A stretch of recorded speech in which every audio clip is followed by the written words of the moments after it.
মঞ্চে উপস্থিত আমার প্রিয়জনেরা, আর সামনে আমার চলার সাথী, তাদের পথ হাত ধরেই আমি পথ চলে। নমস্কার। অনেক কিছু বললেন আমার সম্পর্কে, কিন্তু আমি যদি মেরা স্মৃতি শিশু অঙ্কন নিয়ে বলতে শুরু করি, আমি মাঝে মাঝে যখন গল্প হয় তখন 1-8 ঘন্টার কমে শেষ হবে না। আর আমার আগে যে দুজন বলে গেছেন, বিশেষ করে পরান্দা এবং হরিবাবু, বলে যাওয়ার পর আর নতুন করে বলার মতো কিছু বাকি ওনারা রাখেন না।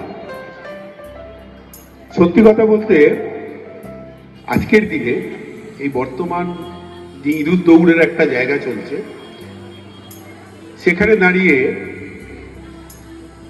আমার প্রণাম নেবেন। সকলেই খুব ভালো বক্তব্য রেখেছেন।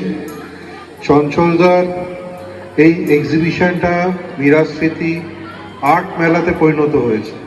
আমরা আগে এক্সিবিশন বলতাম, কিন্তু এটা আমি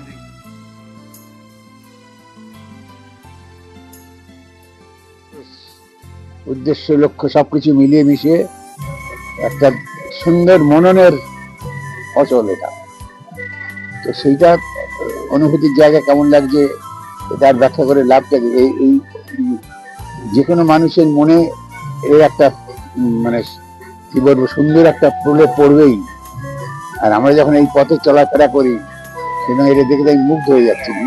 ভীষণ ভীষণ ভালো লাগলো। আমি সত্যি কথা বলতে এক্সপেক্ট করিনি যে এত বড় একটা কর্মযজ্ঞ চলছে এখানে, এবং আমাকে এখানে আমন্ত্রণ জানানো হয়েছে। এটা আমার কাছেও বিরাট পাওয়া একটা।